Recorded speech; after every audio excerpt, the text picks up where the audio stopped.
In today's video, we're talking about how to set and achieve goals to build the life that you want.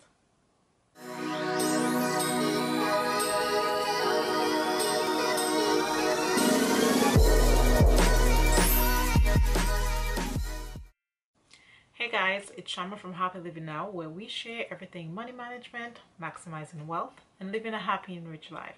So if that sounds like something that you're definitely interested in, go ahead and hit that subscribe button below and hit that notification bell right next to the subscribe button so you don't miss out on the future videos.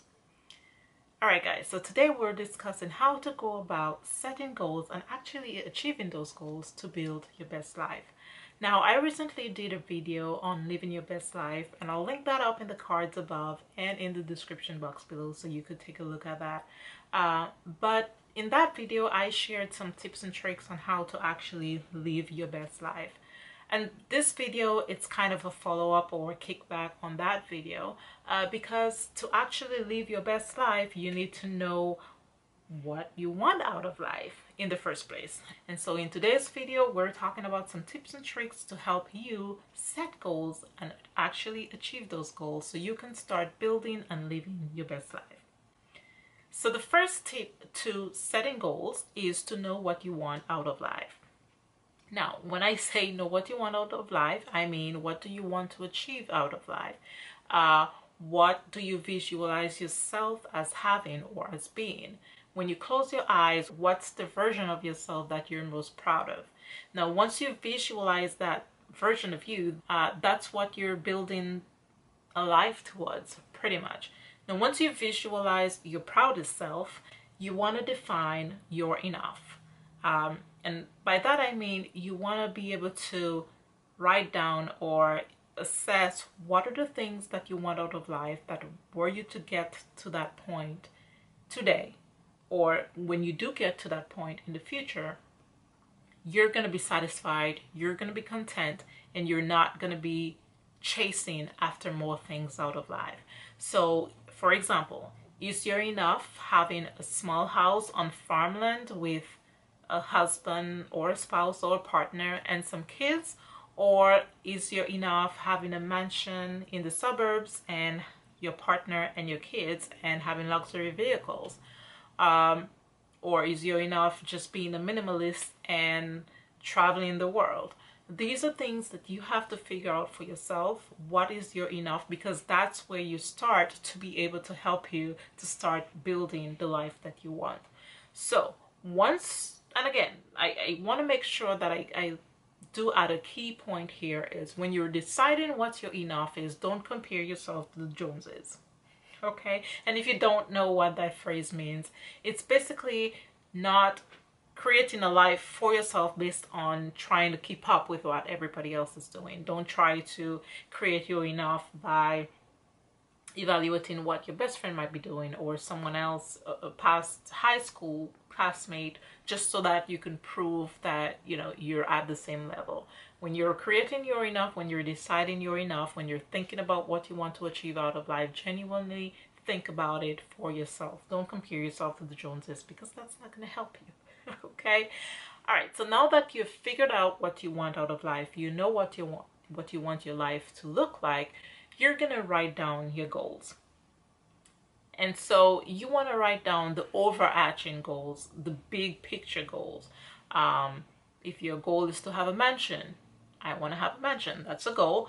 If your goal is to have $1 million by the time you retire, that's a goal. If you want to retire by the age of 50, that's an overarching goal. Those goals are based on whatever you visualized yourself as in step one. And so those are going to be your overarching goals. Now, when you're writing your overarching goals, you want to consider categories like your career, your finances, education, your physical fitness and health, family. Those are just some examples of categories that you want to consider. There may be others that you might want to consider as well, but those are some key categories to consider when you're doing your overarching goals. And again, you want to make sure you write things down. Don't just think about it in your mind. Write it down. There's a reason why writing things down helps. I'm pretty much religious, And so if you are looking at this and you're religious, you might be aware of a Bible scripture that pretty much says write the vision down, make it plain. Because what that means is, if it's out of sight, it's out of mind. If you keep it in your mind, you're pretty much going to forget it. So write down the vision. In this case, write down what you want out of your life, what you want your ideal life to be, and you're going to see something. You're going to have something to look at that you're going to work towards. Okay, so write down your overarching goals. Now, once you've written down your overall big picture goals, you want to break each of those big picture goals into smaller goals or smaller targets, pretty much. Because to get to the end, there are steps that you need to take to get there, right? If you want that mansion 20 years down the road, or that's a lifetime goal, at the end of the day you want a mansion, but what are you going to do to get there? And so you want to break down each big picture goal into smaller manageable tasks and targets. So you want to consider what are the steps that each of these key goals are going to require.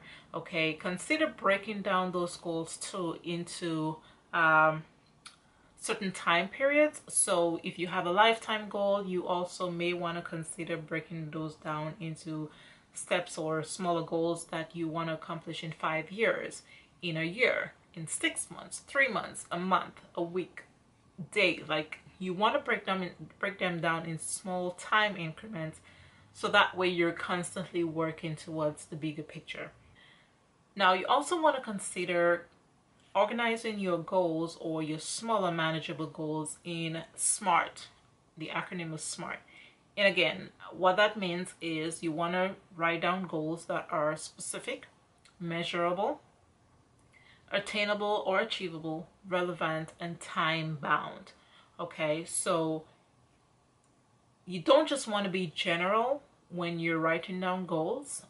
You want to be as specific as possible, and also try to be positive rather than negative when you're writing down your goals. For example, you may want to consider writing something to the point of, I will increase my emergency fund to $3,000 in 6 months by September 2019, rather than saying, I will try to keep my emergency fund above $2,500.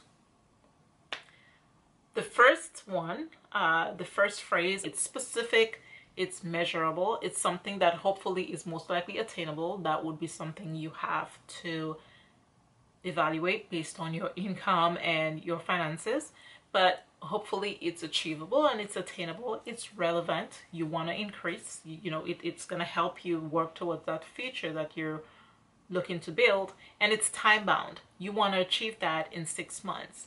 And that's putting it also gives a positive connotation rather than the other one that says, I will try to keep my emergency fund over $2,000 every month, or whatever it is. That it's more on the negative side, which kind of leans towards disappointment and discouragement in the first place. So just consider when writing down your goals that you want to be as positive as possible.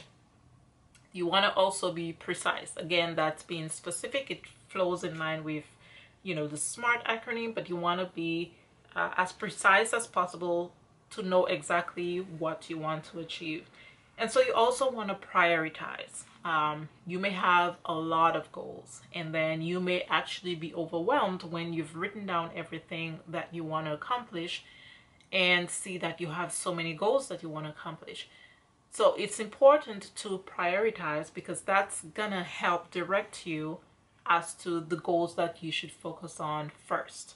Okay, so what is the most important goal that you would like to work towards within whatever time frame, and work on that. That way you're not overwhelmed, and at the end of the day you don't wind up being discouraged.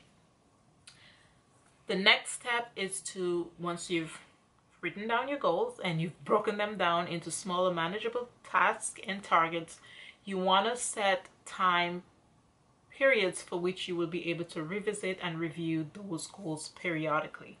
Okay, whether you're setting 6 months to be able to review your goals or revisit them every 6 months, but you want to make sure that you're revisiting them periodically, because that way it allows you to know whether you are actually staying on track to achieving those goals. And sometimes life happens, and that's okay. But that's what you want. That's why you want to revisit those goals, because if life happens, sometimes you may have to realign goals to help you keep moving and to help you keep building the life that you want. But it helps you see whether or not you've been on track, and what you need to do to continue being on track, or if you've fallen off of track, to get back on track and keep moving. Now, I want to bring some pointers to your attention. When you're creating your goals and you're working on goals, try to focus on the now. I know it might be easier said than done, but focus on the now. A lot of times we try to worry about what's going to happen in the future, you know, and sometimes we may be thinking too far ahead. It's okay to think far ahead sometimes, but if you're working on one specific task, just try to focus on accomplishing that specific task and completing that task for now. And then once you've completed that task, then you could worry about what's going to happen afterward. And then you want to make sure that if you're facing disappointment or discouragement, because let's be honest, at the end of the day, sometimes there are just things that happen in life that could cause us to be disappointed and discouraged from actually moving forward. And if you get to that point, don't be too hard on yourself. You might want to try to remember experiences from the past where you've been successful, and you may want to use the memories and, you know, the positive feelings from those successes that you've had in the past to help motivate you to keep moving forward. Don't quit. Okay, the last thing you want to do is quit. I know it gets hard sometimes. I know sometimes it's hard to keep motivating ourselves, but just don't quit. Do whatever you need to do to keep you motivated, to help you keep pushing forward to accomplish what you need to accomplish, but just don't quit. And of course, if you are overwhelmed, remember to breathe. Okay, it's not that serious to panic about. And if you're having panic attacks, then maybe you want to consider stepping away from it, taking some time away, trying to do something else, and then revisiting maybe with a new plan. If you're having panic attacks as to how to accomplish certain things, maybe you were not actually realistic with yourself. You maybe set goals that were not realistic, or you set goals that you probably were not all that serious about in the first place, and so now you might be actually experiencing frustration with not knowing how to go about accomplishing that task or that goal, because it's not something that you really wanted in the first place. So if you are getting to the point where you are having panic attacks and are really experiencing frustration, you might want to take some time out to figure out whether the goal that you've written is actually a goal that you really, really wanted, or if it's just something that you put down on paper but you don't care all that much about. And so just remember, though, the greatest obstacle to your achievement is yourself. So train your mind to think positively, because that's going to help you. That's going to help keep you motivated to move forward and accomplish your goals and your tasks. You want to also engage in daily affirmations. And if you don't know what that means, it's pretty much putting stuff out in the universe to make things happen that eventually goes into your subconscious mind. So if you want that mansion, you're going to talk about, I have that mansion. I have a job. If you don't have a job and it's something that you want, I have a job. Whatever it is that you're looking to bring out of your best life, engage in daily affirmations. That's going to also help build confidence for you, because eventually, if you keep saying it, eventually you're going to convince yourself of it. And so try to engage in daily affirmations as much as possible. Try to be positive as much as possible. And sooner rather than later, or sooner or later, guess what? you'll convince yourself that you have what it takes to be great, because you do. You do have what it takes to be great. It's all a matter of, you know, digging in deep into the mind and doing what it takes to get there. So those are some tips and tricks on how to go about setting and actually achieving goals to help you build and live your happiest and your richest life. So I hope you guys found the content in this video useful. If you did, go ahead and give it a thumbs up and leave a comment down below as well as to how you normally go about setting goals and how you actually keep yourself motivated to achieve those goals. Thank you guys so much for watching. You guys will see me in the next video, but until next time, be happy, live rich, and be blessed. Bye guys.